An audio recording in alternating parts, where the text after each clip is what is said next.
Hi guys, it's Amy Catherine here, and I created this video to help you get the most out of a reading. The first tip that I recommend is to make sure you are in a quiet, distraction-free zone.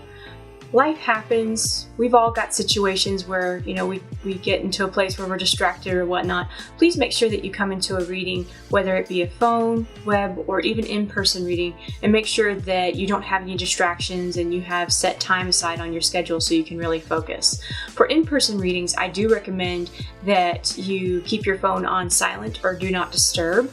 You are welcome to record the reading, but I do recommend that your phone stay on silent. And certainly don't answer calls during the reading so that you can really focus and get the most out of it. My second piece of advice is to make sure that you come prepared for your reading. That means having a pen and paper handy and maybe even downloading an app on your phone in the Android or Apple App Store to make sure that you have a recording app so you can record the reading. Most psychics, including myself, encourage you to record readings, and I think it's a great takeaway because sometimes you'll be able to find things in the message when you review it that you may have missed during the reading and get even more input from spiritual guidance. I also recommend bringing a pen and paper because of something called psychic amnesia. It happens to the best of us, whether it's your first reading or it's your millionth reading.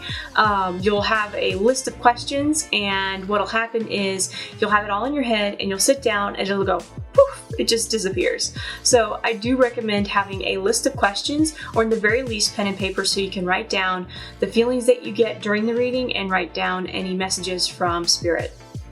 Last but not least, remember you're always in control. You're master of your fate. Fate isn't fixed, and your destiny is something that is ever changing based on your free will.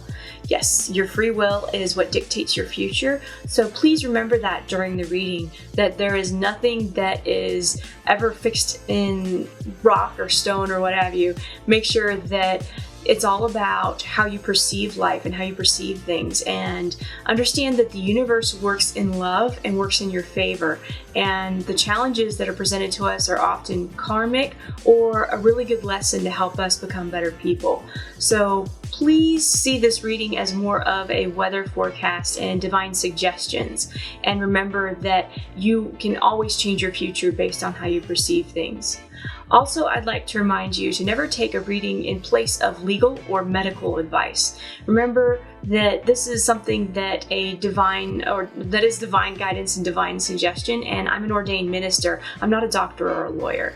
So it's always good to make sure that the reading is never in conflict with what your doctor or lawyer recommends.